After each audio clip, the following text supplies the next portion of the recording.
Hey guys, good afternoon, नमस्कार, सुमध्याह्न। कैसे आप सब लोग? बहुत बहुत स्वागत आप लोगों का एक बार फिर से मेरे YouTube चैनल पर। आज बात होने जा रही है सीए फाउंडेशन बिजनेस लॉस के कौन कौन से इंपॉर्टेंट टॉपिक्स हो सकते हैं दिसंबर 21 एग्जाम्स के लिए, उन पे हम लोग बात करने वाले हैं। लेकिन बात करने से पहले दो तीन चीजें एकदम क्लियर कर देना चाहता हूं। These are some important topics. तो सर, क्या ये टॉपिक एग्जाम के अंदर आएंगे ही? भाई, पेपर मैंने नहीं बनाया, मुझे नहीं पता कि यही टॉपिक एग्जाम्स के अंदर आएंगे। सर, क्या इतने टॉपिक्स करके चले जाएं तो हमारे लिए इनफ होगा क्या?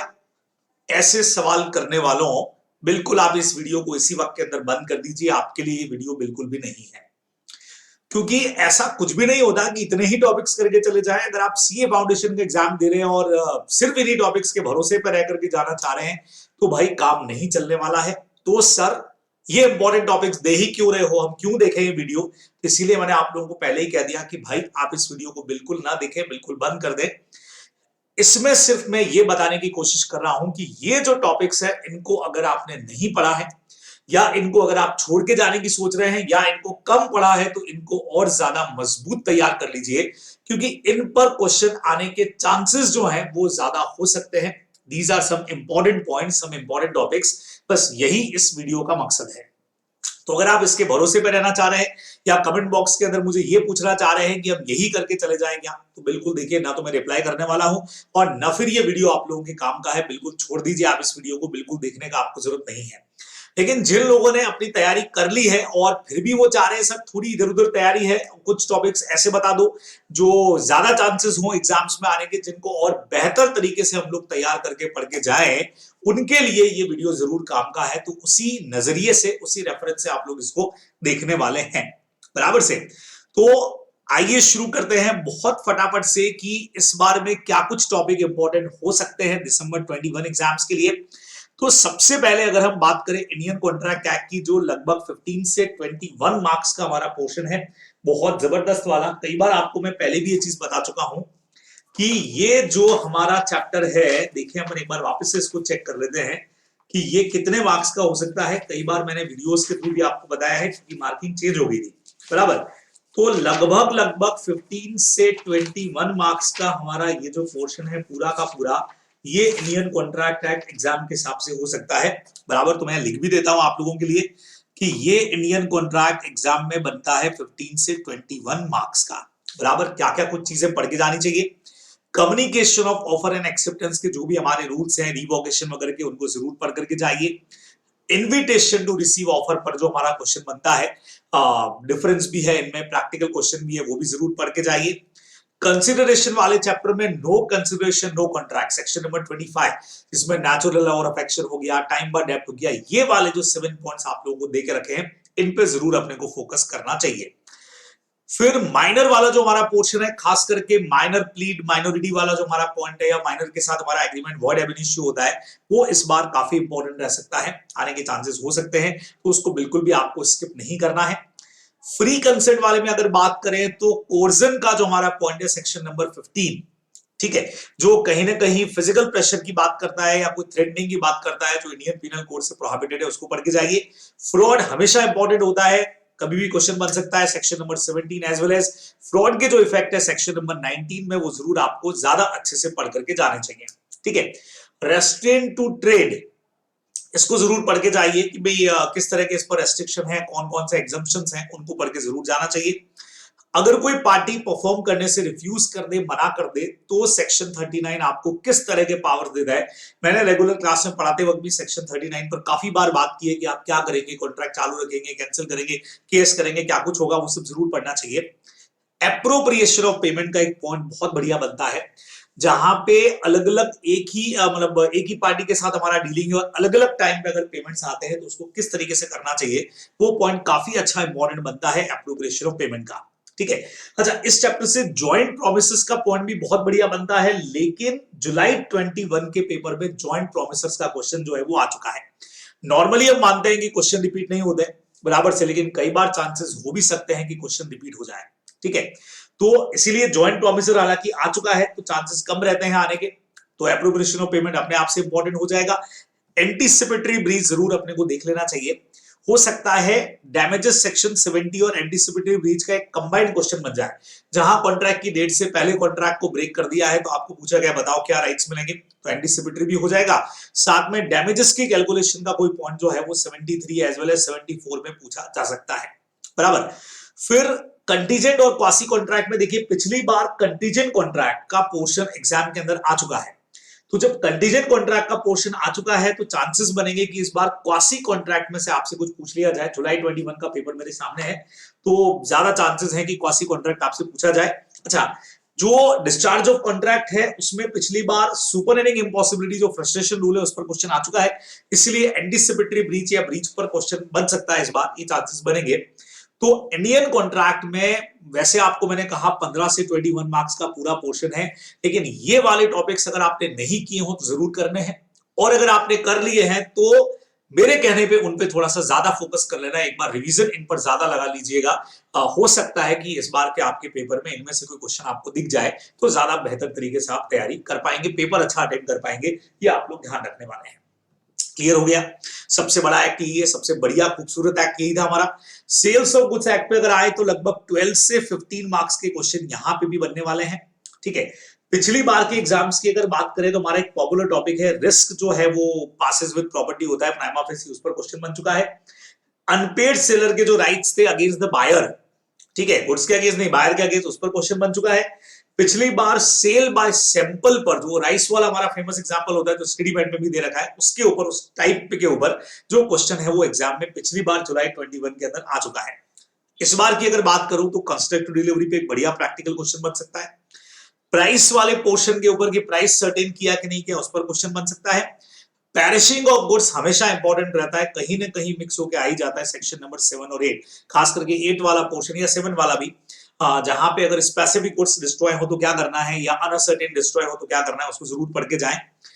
इंप्लाइड कंडीशंस चूंकि पिछली बार में सैंपलिंग पे आ चुका है तो क्वालिटी या फिटनेस या मर्चेंटेबिलिटी पे एक बढ़िया क्वेश्चन बन सकता है, बराबर से।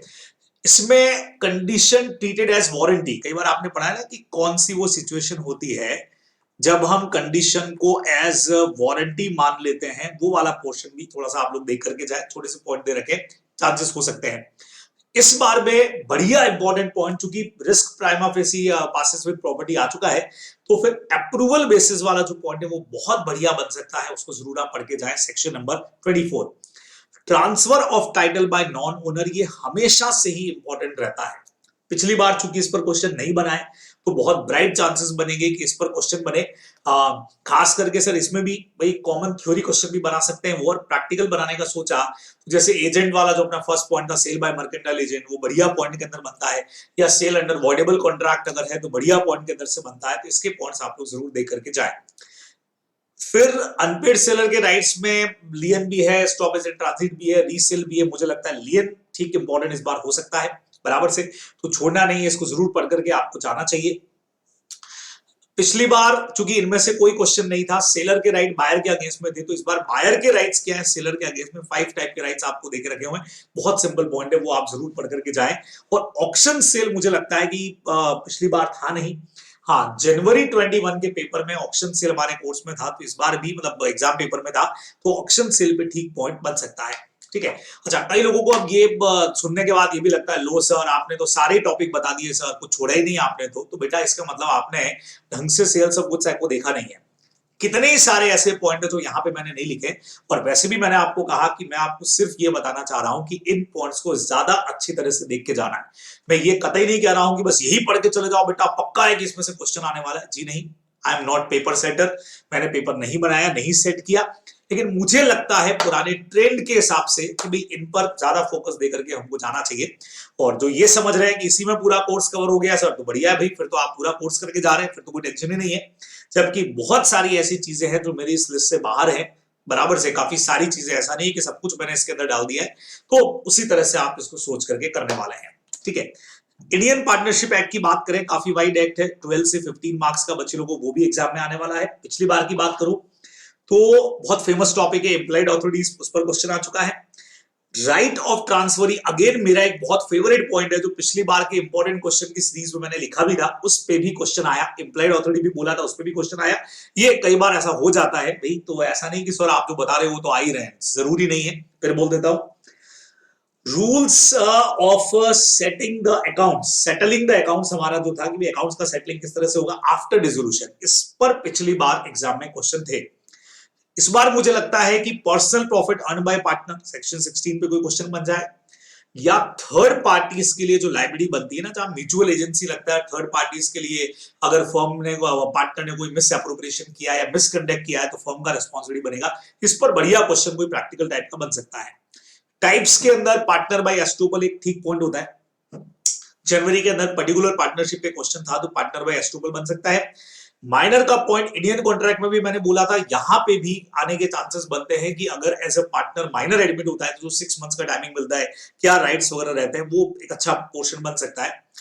अगर फर्म का रजिस्ट्रेशन नहीं करवाए तो उसके क्या कॉन्सिक्वेंसेस हो सकते हैं, उसके ऊपर एक क्वेश्चन बनने का चांसेस बनता है, तो क्या क्या नुकसान होने वाला है,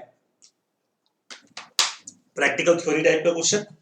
फिर हमारा एक्सपल्शन का एक पार्ट आता है, बराबर से कि पार्टनर एक्सपेल होता है तो उसके लिए पहले से कॉन्ट्रैक्ट होना चाहिए, देन मेजोरिटी होना चाहिए, और फर्म के बेनिफिट के लिए होना चाहिए गुड फेथ में। गुड फेथ के 3 मतलब थे, फर्म के बेनिफिट के लिए उसको नोटिस दिया गया है और हियरिंग का चांस हमने उसको दिया है, तो उस पर एक ठीक क्वेश्चन बन सकता है। प्रैक्टिकल लाइफ का पहले भी क्वेश्चन बना हुआ है कि एक्सपेल करने के लिए क्या क्या चीजें चाहिए। डेथ ऑफ पार्टनर कब, मतलब इसमें जनरली ये होता है कि लाइबिलिटी क्या बनती है पार्टनर की, आफ्टर डेथ क्या, अगर मान लो एक क्वेश्चन अपन लोगों ने किया था कि डेथ के बाद भी उसके नेम को यूज किया गया है, बराबर, फर्म वालों ने नाम चेंज नहीं किया, और डेथ के बाद उसका कुछ शेयर जो है वो भी अभी लीगल हेयर को दिया नहीं था, तो डेथ के बाद, अच्छा पब्लिक नोटिस भी नहीं दिया, तो क्या डेथ के बाद की जो लाइबिलिटीज क्रिएट होंगी उसके लिए मरने वाले का प्रॉपर्टी रिस्पॉन्सिबल होगा क्या? बिल्कुल भी नहीं होगा, और इसके लिए नोटिस देने का जरूरत भी नहीं पड़ता है। तो अच्छा पोर्शन है, क्वेश्चन चांसेस हो सकते हैं आने के, जरूर पढ़ के जाइए। और डिसोल्यूशन बाय कोर्ट कैसे होता है, ठीक है, कोर्ट कब कब डिसॉल्व करने का ऑर्डर देता है, थ्योरी कोई क्वेश्चन इसके ऊपर भी बन सकता है। तो पार्टनरशिप भी बहुत वाइड है, ऐसा नहीं है कि मैंने ये जो 8 टॉपिक आपको बताया सर इसमें तो पूरा ही पार्टनरशिप आ गया, जी नहीं। अपने स्टडी मैट को उठा करके देखिए, कंपेयर करके देख लीजिए कि कितने सारे सेक्शंस वहां पे दे रखे हैं, और मैंने बहुत छोटा सा पोर्शन निकाल करके आपको बोला है। तो ये नहीं समझे कि सर पूरा है, आपने तो सारा का सारा कोर्स ही बता दिया सर, इसमें तो सब कुछ कवर हो जाएगा, जी नहीं, बहुत कम पोर्शन कवर है ये, तो इंपॉर्टेंट हो सकता है। मतलब इनमें से किसी को छोड़ के नहीं जाना है, कोर्स तो आपको पूरा कर ही रहे हो आप, लेकिन ये टॉपिक में से अगर किसी पे कम वेटेज दिया है आपने, तो मैं चाहूंगा कि इस पर थोड़ा ज्यादा वेटेज देके जाओ, थोड़ा ज्यादा पढ़ के जाओ, यही इस वीडियो का एग्जैक्टली मकसद है। कंपनीज एक्ट की बात करें बच्चे लोगों, तो कंपनीज एक्ट में अब, सर ये तो आपने ओपीसी लिख दिया, सर ओपीसी पिछली बार भी आया था, देखो पिछली बार होल्डिंग सब्सिडियरी पे क्वेश्चन था, ओपीसी पे था, एसोसिएट पे था, और difference between guarantee company and share capital company पर क्वेश्चन था, मतलब पूरा topic he types of companies पे पूछ लिया था। इस बार भी मैंने ओपीसी लिखा है, बराबर। जनवरी में गवर्नमेंट कंपनी पे क्वेश्चन था, लेकिन मैंने गवर्नमेंट कंपनी भी लिखा है। प्राइवेट कंपनी पे क्वेश्चन था, आप देखो मैंने small company, OPC, government company, private company, इतना पोर्शन तो मैंने सिर्फ टाइप ऑफ कंपनीज पे लिखा है। उसका सबसे बड़ा रीजन क्या है, स्मॉल कंपनी पे इस बार अमेंडमेंट है, ओपीसी पे इस बार अमेंडमेंट है, तो जहां अमेंडमेंट रहेगा वहां क्वेश्चन आने के बहुत चांसेस हैं। और उसके अलावा मुझे लगता है कि गवर्नमेंट कंपनी या प्राइवेट कंपनी में वो जो एम्प्लॉइज और एक्स एम्प्लॉइज वाला पोर्शन है ना, अपना कवर नॉट कवर वाला, वो बहुत अच्छा बनता है, उस पर क्वेश्चन आ सकता है, ठीक है। तो अब सिचुएशन ही ऐसा है कि गवर्नमेंट और प्राइवेट कंपनी तो मुझे लगता है कि जरूर पढ़ के जाने चाहिए, क्वेश्चन बन सकता है।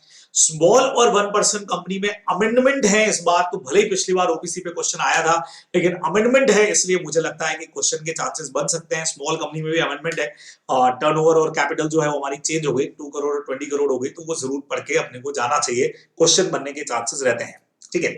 होल्डिंग सब्सिडरी पिछली बार आ चुका है, तो थोड़े चांसेस मुझे कम लगते हैं, बट ठीक है, आप लोगों ने पढ़ा जरूर होगा, बट ये तो पढ़ के जरूर जाना ही है, इनको तो छोटा ही नहीं है, ठीक है। डोक्राइन ऑफ अल्ट्रा वायरस, मुझे लगता है जनवरी के अंदर इंडोर मैनेजमेंट पे क्वेश्चन था, अल्ट्रा वायरस पे काफी टाइम से क्वेश्चन नहीं है, तो पढ़ के तो आप इंडोर मैनेजमेंट भी जा रहे होंगे, लेकिन अल्ट्रा वायरस भी पढ़ के जाएंगे, मतलब छोड़ के नहीं जाएंगे, बस ये कहने का मतलब है। और लिफ्टिंग ऑफ कॉर्पोरेट वेल्थ के जो केसेस थे ना, 2-3 केसेस, ये खास करके उसके अंदर डिंशा बैनर्जी वाला पेटेंट हमारा काफी अच्छा केस बनता है, तो उसको छोड़ के मत जाना, उसको भी पढ़ करके जाना, ये कंपनीज एक्ट में इंपॉर्टेंट हो सकता है, बराबर। फिर बच्चे लोगों, अगर एलएलपी की बात करूं तो एलएलपी तो आप लोग जनरली छोड़ के जाने के मूड में ही रहते हो कि सर हम तो छोड़ के जाना चाह रहे हैं। एलएलपी पे क्वेश्चन जो हर बार बनता आया है वो जनरली, जैसे पिछली बार भी था कि भाई एलएलपी के इंपॉर्टेंस पूछ लिया गया, हाइब्रिड वाला जो अपना पोर्शन था जिसमें लिमिटेड लाइब्रेरी का बेनिफिट भी मिल जाएगा जबकि आप अपने रूल्स बना पाओगे, तो वो जो फर्स्ट पैराग्राफ हमारा है ना उसको तो पक्का पढ़ के जाओ कि भाई क्यों एलएलपी बनती है, फायदा क्या रहता है उसका, इंपॉर्टेंस क्या है, एलिमेंट्स क्या है, वो पढ़ के जाइए। उसके अलावा अगर बात करूं तो एलएलपी वर्सेस पार्टनरशिप की, इस बार डेजिग्नेटेड पार्टनर काफी ठीक इंपॉर्टेंट लगता है, जरूर पढ़ के जाओ, छोड़ना ही नहीं है ये तो, ठीक है। अब आप अगर मुझे ये पूछोगे सर खाली डेजिग्नेटेड पढ़ के चले जाएं बाकी पूरा छोड़ दे, तो भाई आप छोड़ना वोड़ना आपकी चॉइस के ऊपर है, एक क्वेश्चन वैसे भी आपको चॉइस का मिलता है, तो आपका मर्जी है क्या छोड़ रहे हो क्या नहीं छोड़ रहे हो, बराबर। अदरवाइज अच्छा 5 नंबर का क्वेश्चन बनेगा। अच्छा कंपनीज का मैंने आपको शायद नहीं बताया, कंपनीज बच्चे लोगों 9 से 12 नंबर के क्वेश्चन कंपनीज में से बनने वाले हैं, 9 to 12 मार्क्स, बराबर। और जहां तक एलएलबी की बात करूं तो 3 to 6 मार्क का पोर्शन बनता है, पिछली बार भी 5 नंबर का एक क्वेश्चन था इसके ऊपर, तो 3 to 6 मार्क्स का पोर्शन इस पर बन जाता है, ठीक है। एक क्वेश्चन जनरली बनेगा इसके ऊपर, एक ही सिंगल क्वेश्चन रहेगा, ज्यादा क्वेश्चन रहेंगे नहीं, चॉइस में आप रिस्क ले सकते हैं चाहे तो। Otherwise designated partner step 2 incorporation जो आपको एक दे रखा है वो जरूर देख के जाएं। रजिस्ट्रेशन का इफेक्ट क्या रहता है, नेम चेंज सेक्शन नंबर 17 में विसल ब्लोइंग हमेशा कहता हूं मैं इंपॉर्टेंट हो सकता है, मैं पेपर बनाता तो हमेशा ये तो क्वेश्चन डालता ही डालता कि थोड़ा डिफरेंट टाइप का है, शायद स्टूडेंट का दिमाग चले ही नहीं, इसलिए मैं जरूर पेपर में डालता कि आप देखते हैं कौन पढ़ के आता है, बाकी अब पेपर बनाने वाले का मर्जी है।